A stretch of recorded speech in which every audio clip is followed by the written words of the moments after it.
People like Karen never steal because they need something. They steal because they believe no one will ever tell them no. The first thing I noticed wasn't the music. It was the smell. Fresh-cut white roses mixed with damp Tennessee hay and the sweet smoke from barbecue pits drifting across the morning air where my grandfather used to stack feed for the horses every fall. Then came the sound. Generators hummed behind rows of luxury tents. Crystal glasses clinked beneath towering oak trees. Someone laughed into a microphone while a string quartet rehearsed a wedding march that echoed across the same pasture where I learned to ride a tractor before I was tall enough to reach the pedals. I slowed my pickup to barely 5 miles an hour, staring through the windshield as more than 200 guests wandered across my family's farm, wearing expensive suits and pastel dresses like they had owned the place their entire lives. Black SUVs lined the gravel road my father built with his own hands nearly 30 years ago. Caterers unloaded silver trays beside my red barn. Florists climbed ladders to wrap white fabric around fence posts I painted myself just 6 months earlier. Every inch of the property had been transformed into a luxury wedding venue overnight. I pulled onto the shoulder, killed the engine, and listened. Boots on gravel. Laughter. Champagne corks. Camera shutters clicking. It almost looked beautiful, if you ignored one tiny detail. Nobody had asked permission. I stepped out of the truck, the familiar crunch of limestone beneath my boots grounding me as I looked across the fields that had belonged to the Walker family for more than a century.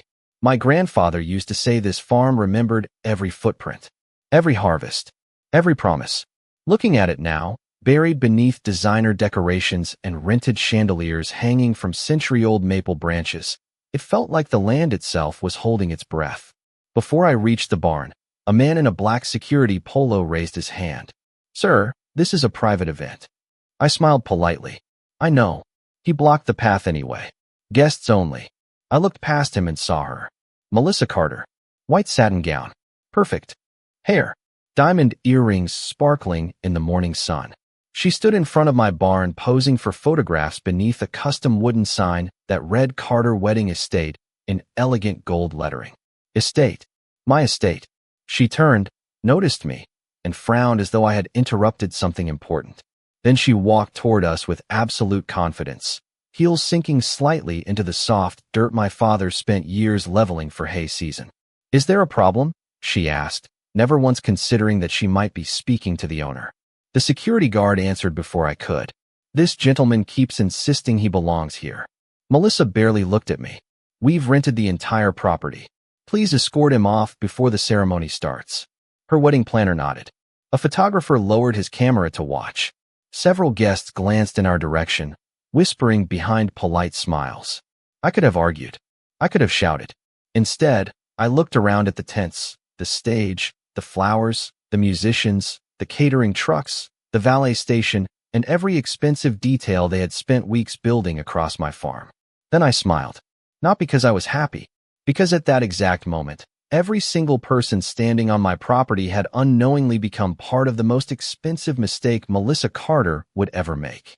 I wish I could tell you that Walker Farm was just another piece of land with a fence around it, but that would be a lie. Every fence post, every weathered barn board, every winding gravel lane carried someone in my family's fingerprints.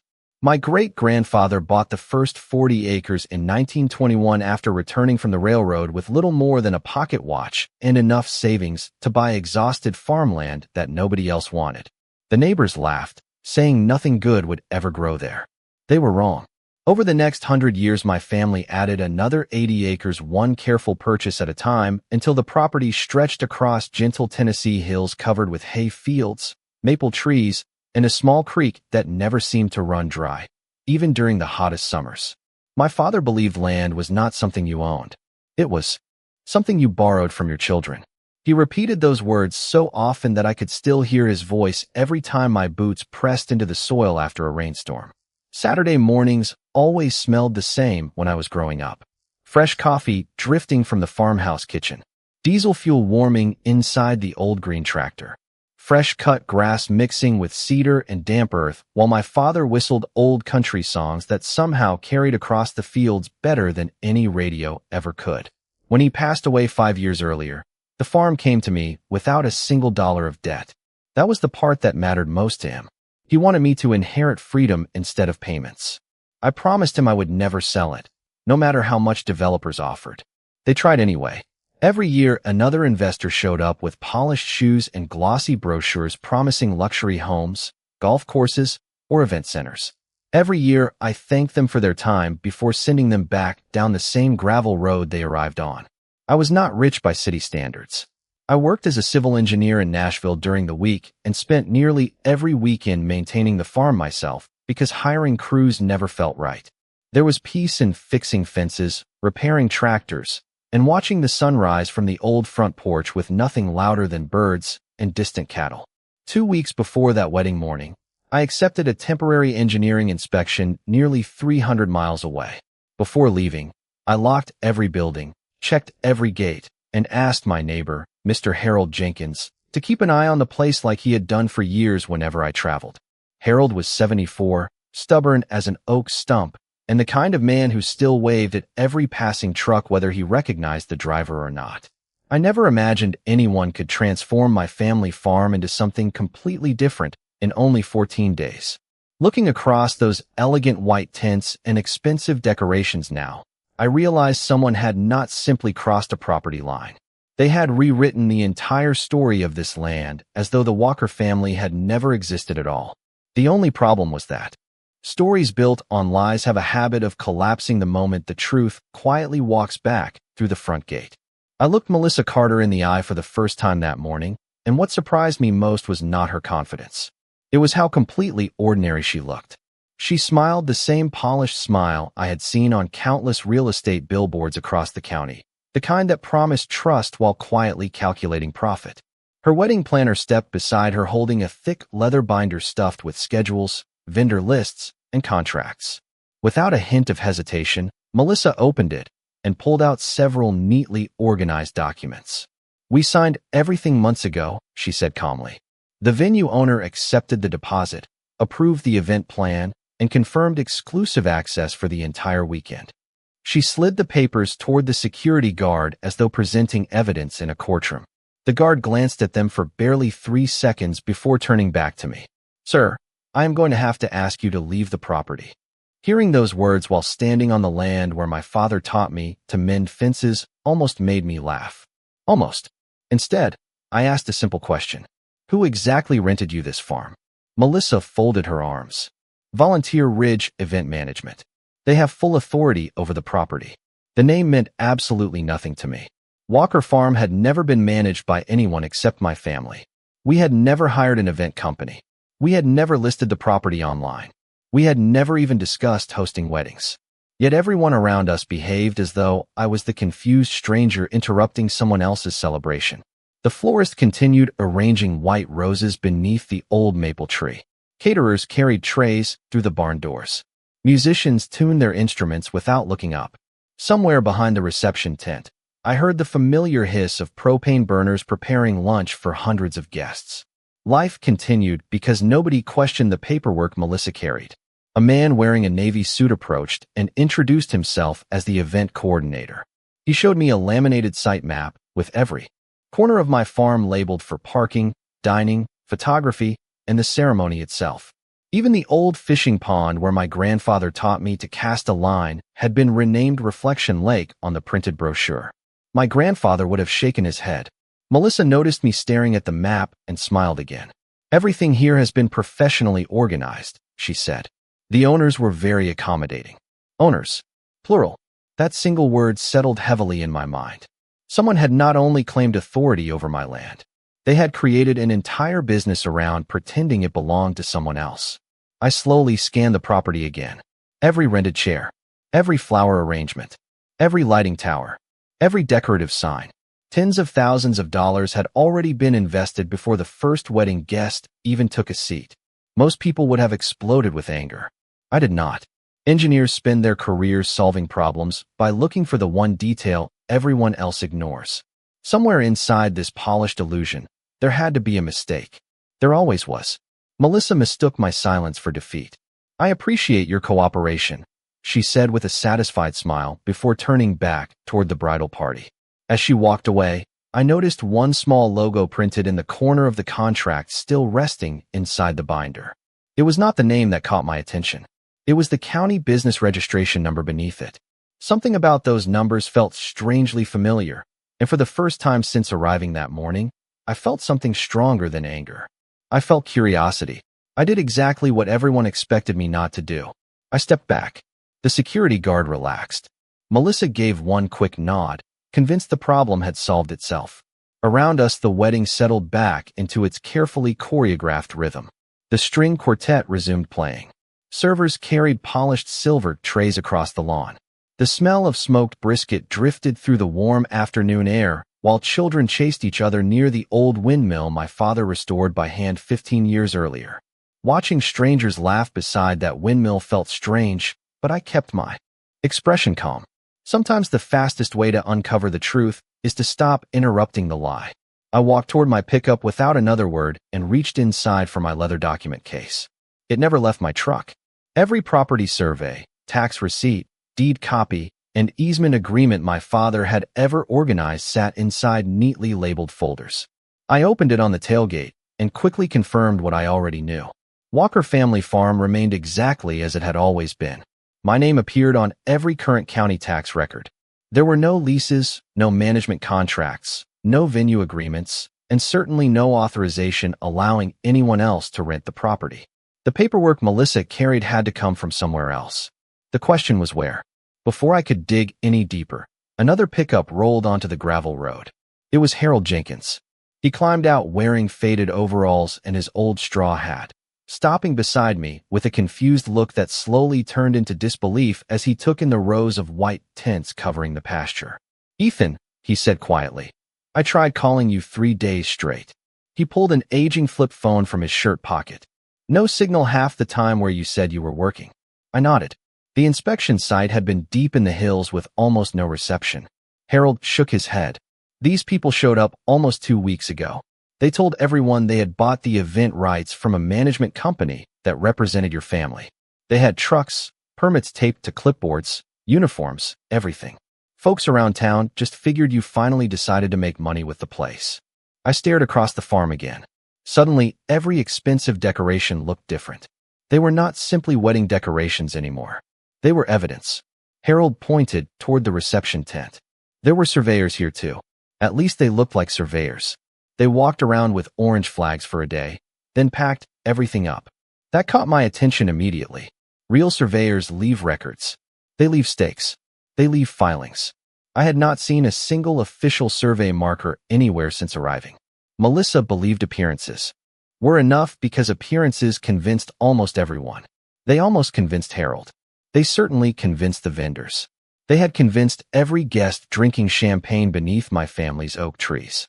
But paperwork can impress people only until it meets public records. I pulled out my phone, opened the county property database, and typed in the business registration number I had memorized from Melissa's contract. The search loaded slowly over the weak cellular signal. Then the results appeared. I read the company name twice before a slow smile crossed my face. The business was real. The registration number was real. Everything about it looked legitimate except for one detail, so small that nobody organizing a wedding would have ever noticed. Whoever created those contracts had attached the correct company to the completely wrong parcel of land, and that tiny mistake had just changed everything. The moment I saw that parcel number, I stopped thinking like an angry landowner and started thinking like the engineer I had spent 15 years becoming. Numbers rarely lie. People do. I enlarged the county record and compared it with the legal description stored in my document folder. Melissa's contract referenced Volunteer Ridge Event Management as the authorized operator of Parcel 312-B. My farm was Parcel 321-D. At first glance, the numbers looked almost identical, close enough that most people would never notice the difference. But those two parcels were separated by nearly 7 miles of rolling countryside and belonged to entirely different families. Someone had copied legitimate business information and attached it to the wrong property description. Whether it was carelessness or something more deliberate, I still did not know. Either way, the foundation supporting this entire wedding suddenly looked as fragile as wet cardboard. I called my attorney, Daniel Brooks, who answered on the second ring. I explained everything without raising my voice, reading every number exactly as it appeared on the documents. He remained silent for several seconds before asking me one question. Has the ceremony started yet? I looked toward the white chairs facing the flower-covered arch. Guests were still finding their seats, while photographers adjusted cameras beneath the oak trees. Not yet, I answered. Daniel took a slow breath. Do not stop them. Do not argue with anyone. Email me photographs of every contract you can legally see, every vendor truck, every temporary structure, and every company logo on the property. Then give me 30 minutes. His calmness surprised me. I had expected urgency. Instead, he sounded almost relieved. Why? I asked. Because if those documents contain the mistake you just described, every additional commercial service performed on your land increases the legal consequences for whoever authorized this event. Let them keep working. I ended the call and slipped my phone into my pocket. For the first time that morning, I was no longer reacting. I was observing. I slowly walked along the edge of the property, taking photographs that anyone standing nearby would assume belonged to a proud guest admiring the decorations. Delivery trucks displayed company names. Portable generators carried rental identification numbers. Catering crews unloaded refrigerated trailers. Electricians connected temporary power panels near the barn. Every picture quietly documented another business operating on land without the owner's permission. Nobody questioned me because confidence is strangely invisible when everyone believes the story they already accepted. Melissa passed within 20 feet of me while speaking with her wedding planner about the seating chart. She never looked in my direction. In her mind, I had already left. That assumption became her greatest mistake. Harold joined me near the old split-rail fence and whispered, "You look a lot calmer than I expected." I smiled without taking my eyes off the reception tent. My father always said that panic makes expensive mistakes. Harold chuckled softly. He also said patience makes profitable ones. I nodded because he was right. Across the pasture, I noticed workers placing the final decorative lanterns around the ceremony site, while a drone lifted into the blue Tennessee sky to capture elegant aerial footage of the celebration. The camera circled slowly above my family's fields, recording a picture-perfect wedding that looked flawless from 500 feet in the air. What nobody filming that beautiful scene could possibly see was the tiny error buried inside one line of paperwork that was quietly preparing to bring the entire illusion crashing down without a single raised voice. Daniel called back exactly 28 minutes later.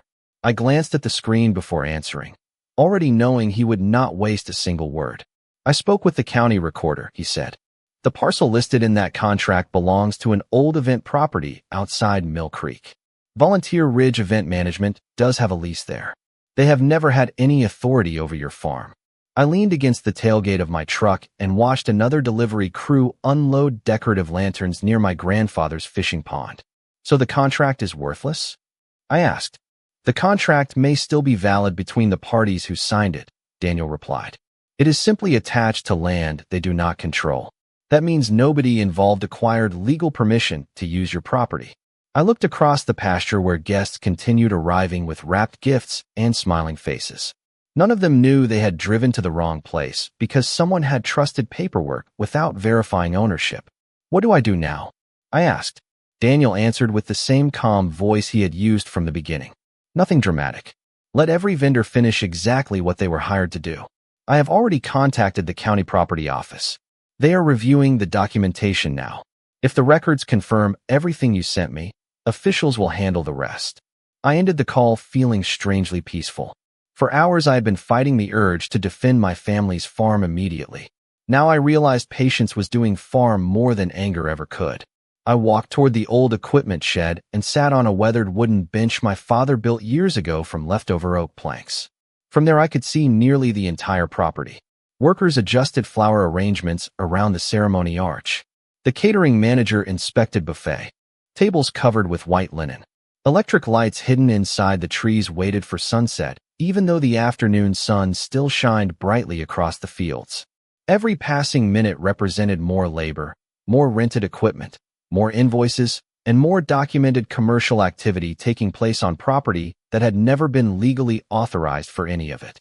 Melissa crossed the lawn greeting guests with effortless confidence. She laughed with photographers, thanked vendors, and accepted compliments about the beautiful location. Several people praised the peaceful atmosphere, saying they had never attended a wedding on such an incredible farm. I almost smiled hearing that.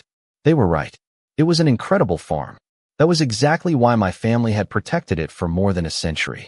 Harold joined me again, carrying 2 bottles of cold water from the farmhouse refrigerator.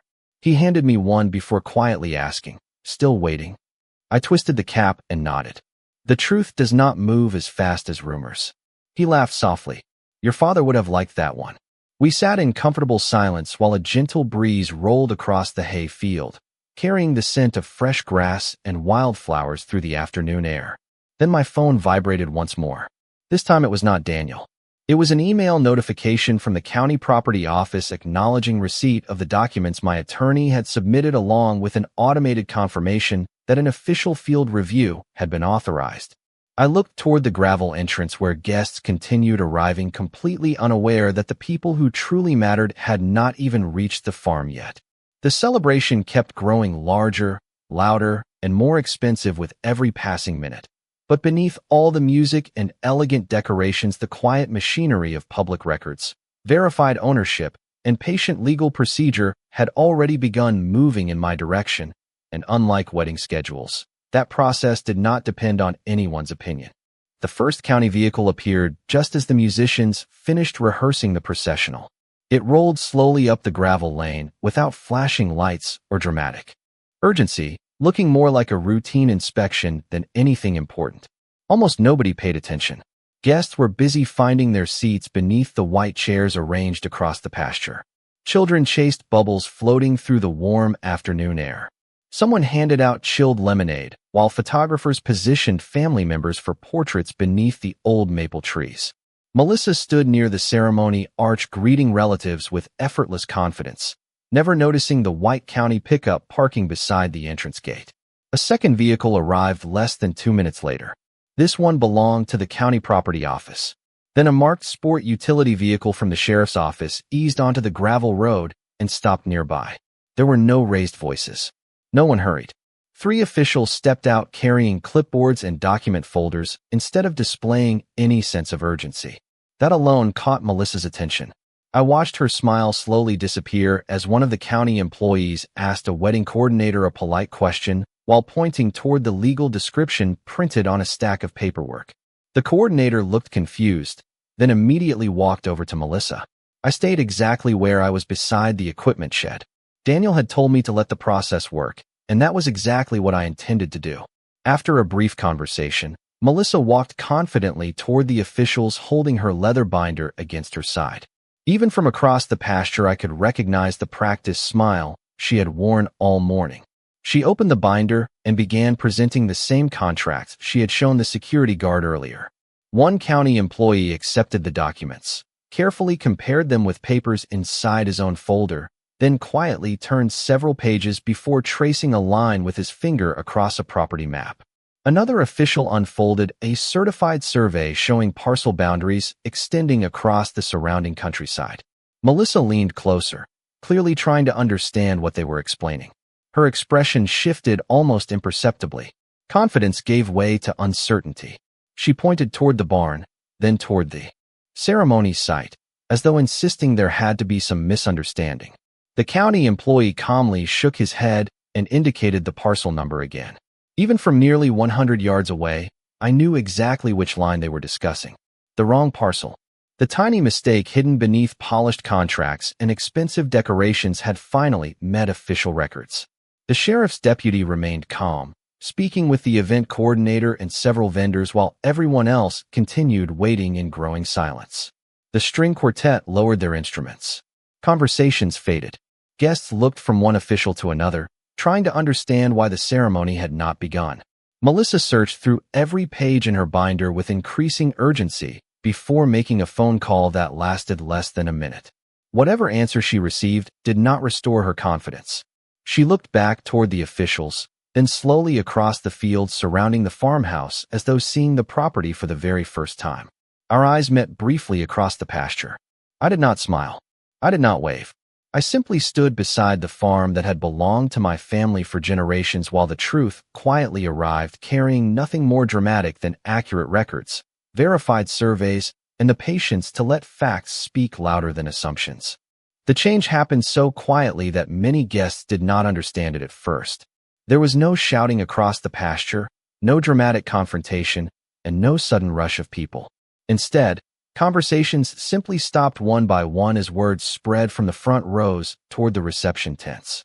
The county officials continued speaking calmly with Melissa, the event coordinator, and representatives from several rental companies, while the sheriff's deputy answered questions from confused guests with remarkable patience. One catering manager checked his contract twice before making a phone call. The florist carefully set down a crate of white roses and began speaking with her office. The musicians packed away their instruments without playing another note. Every business involved had suddenly realized the same uncomfortable truth. They had all relied on paperwork that referenced the wrong property. I remained where I had been all afternoon, watching the scene unfold with the same quiet patience my father had always admired. Daniel arrived a few minutes later, carrying nothing more than a slim leather briefcase. He shook my hand, glanced across the farm, and gave a small nod that told me everything I needed to know. "The county has confirmed ownership," he said. "The vendors are already reviewing their agreements. Most of them want to cooperate because they were misled as well." That made perfect sense. The catering company had not stolen anything. The musicians had not acted in bad faith. The rental crews had simply trusted the information provided to them. One by one, trucks that had filled the property with elegant decorations slowly became loading crews instead. Workers carefully folded white chairs, disconnected lighting equipment, packed floral displays into delivery vans, and rolled expensive carpets back onto storage tubes. The beautiful wedding venue disappeared almost as quickly as it had appeared. Guests quietly collected their belongings, offering sympathetic smiles to one another while trying to understand how such an extraordinary mistake could have happened. Melissa stood near the ceremony arch holding the same leather binder that had seemed so powerful only hours earlier. Now she turned its pages again and again as though different answers might somehow appear. Several vendors approached her with polite but serious expressions, asking questions about invoices, deposits, insurance information, and authorization documents. Each conversation seemed to leave her more unsettled than the last. Across the field, the large wooden sign reading Carter Wedding Estate was carefully lifted onto a trailer and secured with bright orange straps.